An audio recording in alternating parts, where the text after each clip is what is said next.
네, 안녕하십니까. 정인태 신지식인 팁입니다. 저는 국립한국복지대학교 특임교수를 역임한 정인태입니다. 네, 창야아동 발달재활 프로그램 어떻게 적용해요? 이 질문에 대해서 답변을 드리겠습니다. 네, 발달재활 대학원 유튜브 대학원 시간이고요. 네, 창야아동 발달재활 제공 인력 분들을 위한 보수교육, 심화교육 프로그램으로 활용될 수 있고요.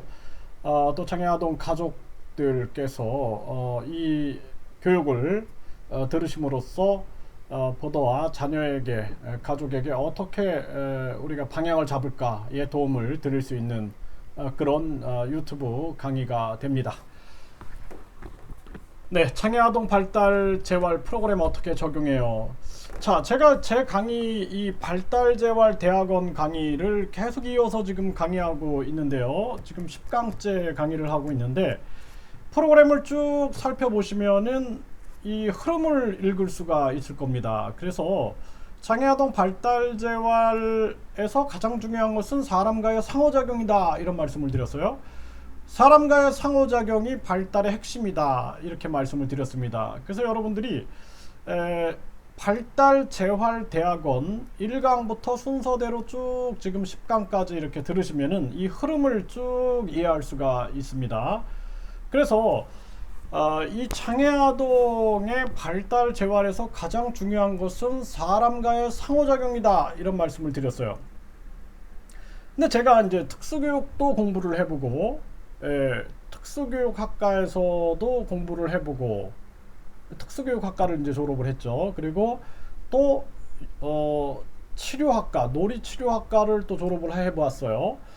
그래서 이 놀이치료학과가 됐든 특수교육학과가 됐든 간에 이 아이들을 대하는 방식이 좀 다르다라는 생각을 했어요. 또 제가 유아교육을 또 전공을 했는데, 유아교육 그리고 초등교육, 저는 이제 국립교육대학교를 졸업하면서 또 초등교육을 공부를 했어요. 그 초등교육을 공부하다 보면은 초등학교 저학년 학생들, 1, 2학년 학생들은 좀 유아들과 비슷한 면이 굉장히 많아요.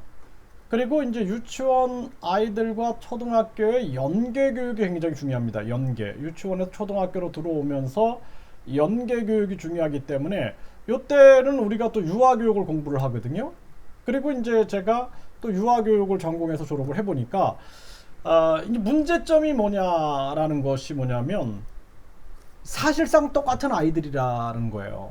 똑같은 사람이고 똑같은 아이들인데, 우리가 이 아이들을 이 놀이치료적인 측면에서 바라봤을 때는 치료니까 좀 뭔가 병리적인 차원에서 접근하는 경우가 되게 많아요. 병리적인 측면에서 이 아이가 뭔가 마음의 병을 가지고 있나 보다.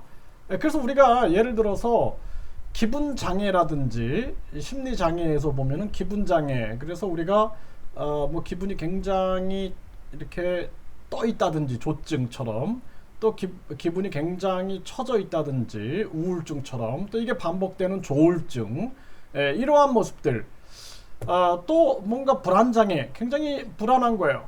심리적으로 우리가 공황장애도 있지만 굉장히 뭐 어떤 사람에 대해, 동물에 대해, 공간에 대해, 색깔에 대해, 어떤 환경에 대해 굉장히 불안함을 느끼고 있는 이런 불안장애, 또 우리가 조현증이다, 그래서 예전에 정신분열증이라고 그랬지만 요즘에는 이제 조현증, 이런 얘기를 하는데, 이런 어떤 그 뭔가 망상을 본다든지 또는 환상, 환청, 환각을 느낀다든지 뭐 이러한 상황들이 있을 수 있다라는 거예요. 이럴 때 심리적인 치료로 접근하는 것이 이게 심리 치료인 거거든요. 그러니까 놀이 치료다 그러면은 이 아이가 발달적으로는 문제가 없는데 이 아이가 좀 뭔가 심리적으로 문제가 있기 때문에 심리적인 접근에서 이 아이를 심리 치료하는 이러한 부분들이 더 강하다는 거예요. 그러면 놀이 치료를 우리가 발달장애 아동에게 적용한다라고 할 때는 철저하게 발달학자들의 말을 들어야 되는 거예요. 발달학자들의 입장을 들어야 돼요. 발달학자들은 뭐라고 얘기하겠어요? 발달에 적합한 교육해라, 발달에 적합하게 재활해라, 이런 얘기를 하게 된다는 것입니다. 그래서 우리가 특수교육은 이 장애 아동을 어떻게 교육시킬 것인가라는 것을 많이 연구했던 것이고, 예? 이 놀이치료 같은 이런 치료들은 심리치료 영역에서 접근을 했다라는 것이죠. 그래서 이 아이들에게 제가 이게 굉장히 제가 많이 문제를 제기했어요. 보건복지부에도. 왜 이걸 자꾸 치료라고 하냐. 이 치료가 아닌데. 그래서 이 아이들의 이것을 발달재활, 발달재활로 해라. 발달재활사, 발달을 재활시킨다. 이런 개념을 제가 굉장히 많이 강조를 했었는데요. 그러니까 발달을 다시 살려주는 거죠. 네, 그래서 발달재활이다. 재활 개념을 넣은 거죠. 그 장애아동 발달재활 프로그램을 어떻게 적용해요? 가장 중요한 것은 즐거운 상호작용이 돼야 된다는 거예요. 우리가 프로그램을 몇 개 한번 해볼게요. 자, 우리 친구들, 선생님이 우리 친구들한테 비행기가 됩시다 하면 비행기 하고 비행기를 만드는 거예요. 비행기가 됩시다. 비행기. 더 크게 비행기. 신나게 비행기. 재밌게 비행기. 아우 잘했어요. 박수. 잘했기 때문에 선생님이 재미있는 그네를 태워줘야겠다. 이리 오세요 하면서 그네를 태워줬어요. 이렇게. 그 어때요? 굉장히 즐겁죠? 네, 이렇게 뭔가 활동을 함께 상호작용을 하고 그 다음에 아이가 잘했다고 칭찬해주고 그 다음에 보상을 해주는 거죠. 그네를 태워준다든지 하늘로 올려준다든지 안아준다든지 관심을 표해주는 거예요. 자, 또 볼까요? 자, 우리 친구들 선생님이 우리 친구들한테 우산이 됩시다 하면 우산 짠 해서 우산을 만들어 보는 거예요. 우산이 됩시다. 우산 짠. 아우 잘 만들었어요. 자, 이 우산을 만들었는데 우산을 한번 써볼까요? 네, 비가 와도 괜찮겠네요. 아우 잘했어요. 자, 우산이 됩시다. 우산 짠. 신나게 우산 짠. 재밌게 우산 짠. 빠르게 우산 짠. 더 빠르게 우산 짠. 아, 너무너무 잘했어요. 자, 잘했기 때문에 선생님이 우리 친구한테 평균대를 지나갈 수 있는 재밌는 놀이를 시켜줄게요 하면서 평균대를 쭉 지나가게 해줬어요. 그러면 아이는 상호작용도 하고 이 상호작용 속에서 인지, 정서, 사회성, 언어, 행동이 다 있는 거예요. 여기에 인지, 그쵸?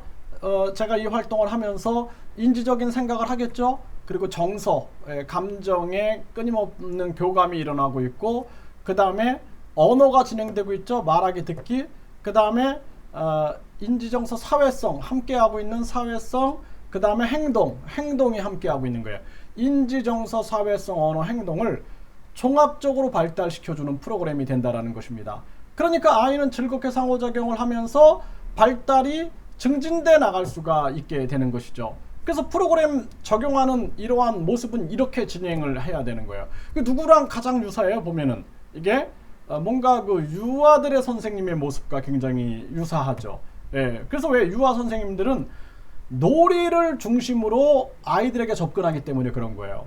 근데 특수교사 선생님들이라든지 심리치료사님들이 이런 부분들이 부족하면은 아이한테 접근해 나갈 때 어려움을 겪을 수가 있다라는 것입니다. 그래서 끊임없이 저는 특수교육자나 이런 각종 심리치료사들이 유아교육 연수를 많이 받았으면 좋겠다. 유아 놀이 프로그램 연수를 많이 받았으면 좋겠다. 이런 얘기들을 제가 끊임없이 해요. 왜냐하면 거기에 굉장히 재미있는 사람과의 상호작용의 원리가 담겨져 있기 때문에 그렇다라는 것입니다. 네, 그래서 이런 방법을 제가 좀 설명을 드렸는데 궁금한 점은 계속 댓글로 남겨주시면은 제가 추가 영상을 만들어서 올려드리도록 하겠습니다. 감사합니다.